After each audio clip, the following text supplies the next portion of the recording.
우리가 또 속은 게 바로 그거 아니었습니까? 김건희 씨 이런 문제 터질걸요. 저는 진작에 알았습니다, 솔직히. 우리가 그 기자 생활을 오래 하면서 이렇게 촉이라는 게 좀 있거든요. 그 사람의 눈빛, 행동, 목소리 이런 걸 들으면 아, 저 사람 얘기하는 게 참 진실에 가깝다 하는 게 있고 저건 아닌데 이런 게 있거든요. 그런데 그때 서울의 소리 이명수 기자인가요? 그 전화하는 내용을 제가 듣고 일단 이 사람은 기본적으로 사고방식, 인식이 매우 잘못되어 있는 사람이구나 그런 생각을 했습니다. 그러니까 지금 대통령도 대통령 자리에 대한 인식이 참 전무한데 김건희 씨는 내가 대통령 부인이 될 수 있다. 그러면 대통령 부인이 되면 어떤 일을 해야 된다라고 하는 인식 자체가 완전히 망가져 있더라고요. 그리고 마치 내가 정권을 잡으면 이런 식으로 이야기해서 그 정권을 잡는 주체가 자기인 것처럼 또 그렇게 이야기하지 않았습니까? 그리고 말하기가 천박하기가 이를 데 없어요. 뭐 오빠라고 그랬다가 아니 그래도 그때 당시에 대통령 부인은 아니지만 검찰총장 했던 사람 와이프 아니었나요? 그런데 말이야 뭐 오빠하고 뭐 돈 줄게 뭐 와서 하자 뭐 가면 뭐 어째 그리고 나 가면은 너네들 몇 명은 완전히 뭐 절단 날 거야 이런 얘기 하는 걸 보고 저건 어디 있죠? 장바닥에서 뭐 하는 사람도 저렇게 하지 않거든요. 저는 사실 이 얘기를 조금 드리고 싶은데요. 제가 정치부 기자로 일을 하든 어떤 일을 하든 들은 가장 충격적인 발언 중에 하나가 김건희 여사가 그 기자하고 통화 내용이 녹취된 내용 중에서 미투는 돈을 안 줘서 터진 거다. 전 정말 경악을 했고 이 정도면 후보가 사퇴해야 되는 거 아니냐는 생각이 들었습니다. 이거 전 세계 어떤 대선 후보가 민주화 시대 이후 이런 말을 합니까? 조선 시대나 궁예도 할 수 없는 발언을 김건희 여사가 했습니다. 근데 그때도 무슨 뭐 마치 피해자인 양 몰아가가지고 은근슬쩍 넘어갔는데 그 정도 홍역을 치렀으면 조심하고 더 조심해야 되는 거 아닙니까? 이거 역사적 기록에 남을 망언이에요. 그런데도 김건희 여사가 그 다음부터 반성을 안 하고 이렇게 하고 대통령의 배우자가 됐을 하는 행복 하나하나가 논란이 되는데 중요한 거는 그렇다면 대통령과 대통령실이 제어를 지금 못하니까 이 사태까지 온 거거든요.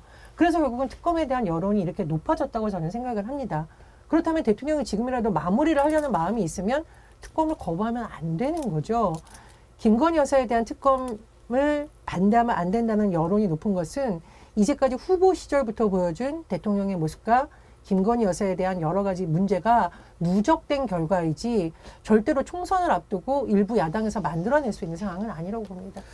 김건희 씨한테도 속은 거죠. 그때 당시에 그렇게 논란이 되니까 검정옷 입고 나와서 국민들 앞에 머리 숙여 조아리면서 뭐라고 이야기했는지 우리가 기억하지 않습니까? 그때 당시 김건희 씨의 대국민 사과 회견 한번 들어보시죠. 저 때문에 남편이 비난받는 현실에 오늘 가슴이 무너집니다. 과거의 잘못을 깊이 반성하고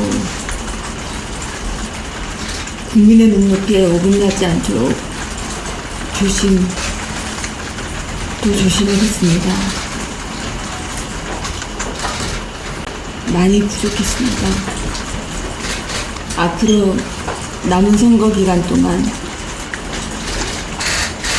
조용히 반성하고 성찰하는 시간을 갖겠습니다. 그리고 남편이 대통령이 되는 경우라도 아내의 역할에는 충실하겠습니다. 부디 노여움을 거두어 주십시오.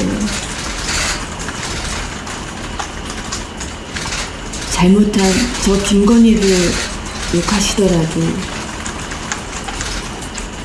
그동안 너무나 어렵고 힘든 길을 걸어온 남편에 대한 마음만큼은 거두지 말아주시길 간곡히 부탁드립니다. 다시 한번 사죄의 말씀을 드립니다. 죄송합니다.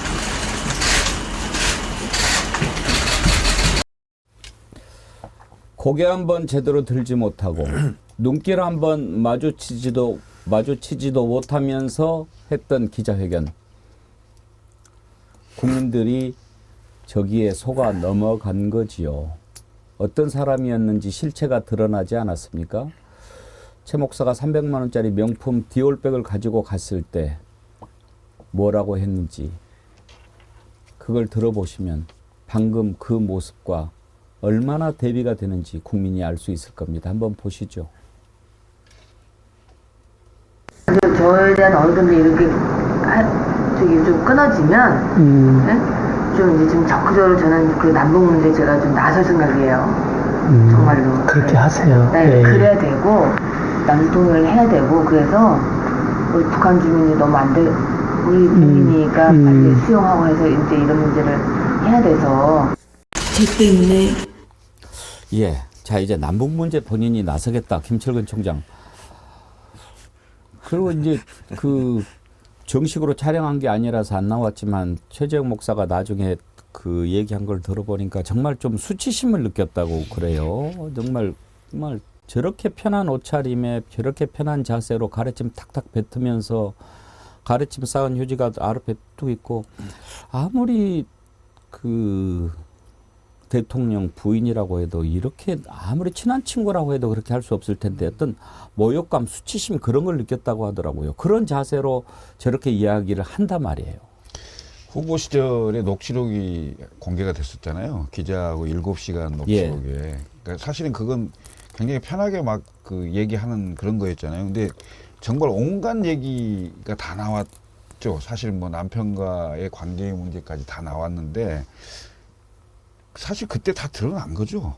그런데 이번에 지금 이거 녹취록에서 나와 있는데 저 남북 문제 얘기는요. 이건 대통령도 풀기 힘든 문제고요. 국민적인 합의를 끌어내야 되는 그런 문제입니다. 대통령이 못 푸니까 자기가 풀겠다는 거 아닐까요? 네, 그 녹취록 생각이 나네요. 그런데 이건 엄밀하게 말하면요. 국정에 개입한 겁니다. 이건 국정농단으로 불릴 만한 그런 사건이거든요. 사실은 전혀 본인 입에서 그리고 본인 머리에서 나올 수 없는 얘기거든요. 그렇게 해서는 안 되는 얘기잖아요. 선출되지 않는 권력이 그 권력자의 부인일 뿐이에요. 그런데 본인이 뭔가 하는 것처럼 마치 본인이 대통령처럼 얘기하잖아. 이건 굉장히 큰 오버고 오버 수준을 넘는 게 아니고 저는 이미 저 정도의 상태였으면 대통령실에 근무하는 많은 어공과 일공들이 줄을 어디에 서야 본인의 자리가 보존되고 본인이 승진하는지를 이미 알고 있었다. 그래서 대통령 부인 보고 V2 또는 V0 이렇게 말하는 경우가 별로 없었잖아요. 내가 보기엔 박근혜 대통령 2015년 그 말에 딱 권력서열 순위 나오는 그때가 생각난다니까요. 지금 그냥 시중에서 얘기하는 게 V1, V2 얘기하지만 V0라고 얘기하는 사람도 있어요. 네. 예? 이걸 뭘 반증하냐는 거죠. 페리73님 이런 글 주셨네요. 김건희에게 조용한 내조는 조용한 내실에서 디올 조공 받겠다는 의미였네요. 전영 교수님, 한번 날카로우시죠? 아 정말 요즘은 국민들이 다 정치 평론가 못지않게 날카롭다고 생각이 들고요. 못지않게라뇨. 정치 맞습니다. 집단들이시니까요. 정치 평론가보다 훨씬 더 정확하게 보고 계시고요. 저는 근데 이번에 김건희 여사 특검법 관련해서 다시 이제 거부권 행사해서 국회로 돌아오는 과정에서 보여진 국무위원들의 모습도 참으로 한심스럽다. 도대체 장관들이 모여가지고 김건희 여사 범죄 의혹에 대해서 어떻게 보호할 것인가 이런 논의를 지금 한다는 말입니까?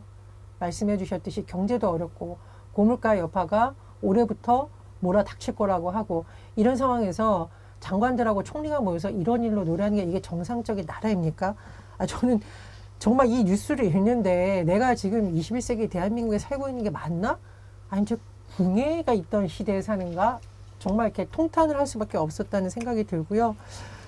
또 하나 이런 게 있습니다. 국무위원들 같은 경우에는 야당의 협조를 얻지 않고 할 수 있는 일이 없다라는 걸 분명히 잘 알고 있을 거예요. 그러면 지금 야사당, 민주당, 정의당, 기본소득당, 진보당까지도 주장하고 있는 특검을 거부하고서 과연 국정이 정상적으로 앞으로 돌아갈 수 있다라고 생각을 하십니까? 이게 내년 총선, 아니 올해 총선 결과와 상관없이 어떤 결과가 나오더라도 야당이 극렬히 반대하는 법안은 통과되기 어렵고요.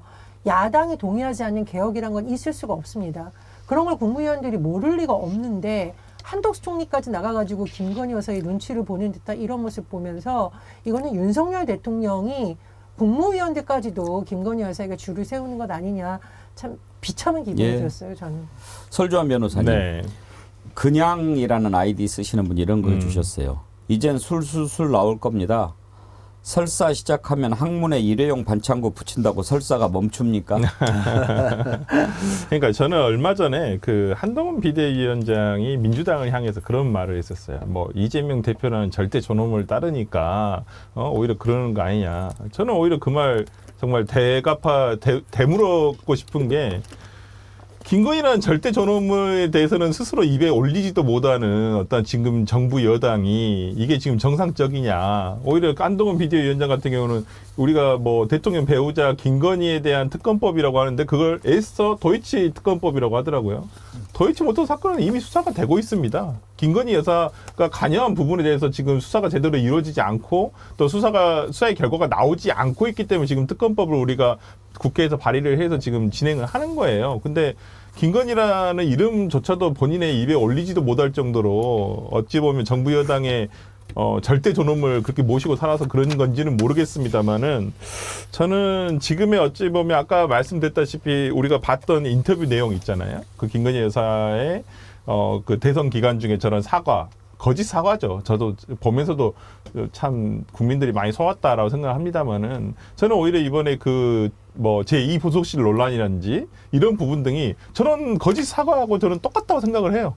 그러니까 마치 우리가 이번에 한번 고개를 거짓으로 숙여주면 이것도 넘어가겠지, 임시봉표죄로 넘어가겠지, 이런 식으로 또 국민 속이는 것이거든요. 국민 허도하고.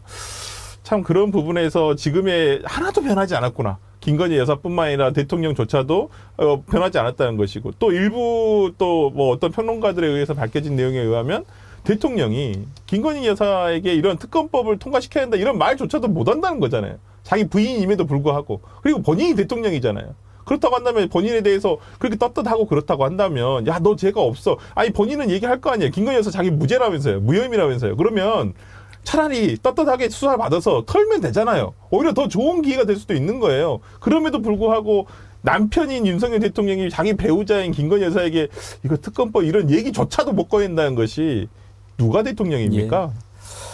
예산 전문가 조일출 대표님 나오셨으니까요. 지금 그래서 이제 제2 부속실 만드니 어쩌니 그렇게 하는데, 그것에 대한 그 궤변은 하도 어처구니가 없으니까 하면은 또 제가 혈압 오르니까 그냥 넘어가고 이런 상황에서 지금도 김건희 씨 관련된 예산들이 곳곳에 숨어 있죠, 지금. 그렇습니다. 실질적으로 올해 그러니까 정부 최초안이 657조인데요. 예. 그 안에서 제가 우리 김건희 씨 키워드 관련한 예산들을 추정을 했었는데요. 변화되는 예산은 실질적으로 거의 없습니다. 예, 크게 예를 들자면 넷플릭스 최고 컨텐츠 책임자도 만났었고, 한국 방문의 명예위원장, 그리고 또 코바나 컨텐츠 관련한 키워드를 관련해서 문화관광체육부 예산들을 쭉 말씀을 이렇게 드리고자 예. 한다면 그게 7,700억 정도 됐었거든요. 정부 최초안이. 그런데 이제 고작 한 191억 원 정도 감액돼서 실질적으로 그대로 7,550억 원이 그대로 반영된 겁니다. 예. 예. 그리고 또 양평 고속도로 관련한 예산도 그대로 있고요. 다만 국회에서 통과된 최종 예산안을 보니까 부대 의견에 제3자, 객관적인 제3자 검증 기관에 의해서 정확한 조사 후에 다시 공사 실행한다, 이런 부대 의견 정도만 달았던 것입니다. 예. 예. 그러면 지금 김건희 씨 관련 추정 예산들이 정부 최초안 7,748억 원에서 최종 예. 통과는 557억 원. 2,733억 원이 순 증가한 거죠. 그렇습니다. 이렇게 그러면 김건희 씨 관련된 예산들을 다 올려놓으면 다른 예산들이 줄었을 거 아닙니까? 실질적으로 그렇다고 봐야 되는 것이죠. 우리 기재부가 재정 건전성 논리를 이유로 민생이 이렇게 어려운데도 불구하고 실질적으로 23년에 물가 상승률이 3.4%였거든요. 그런데도 불구하고 전년도 예산 증가율은 2.8%밖에 안 했습니다. 그렇다면 실질적으로 마이너스 증액을 한 것인 거죠.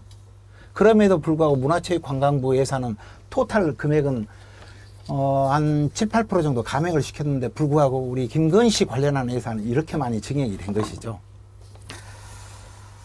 정말 이렇게 하면은 안 됩니다. 이제 국민들이 다 압니다. 국민들을 더 이상 바보 취급하면 벌 받습니다.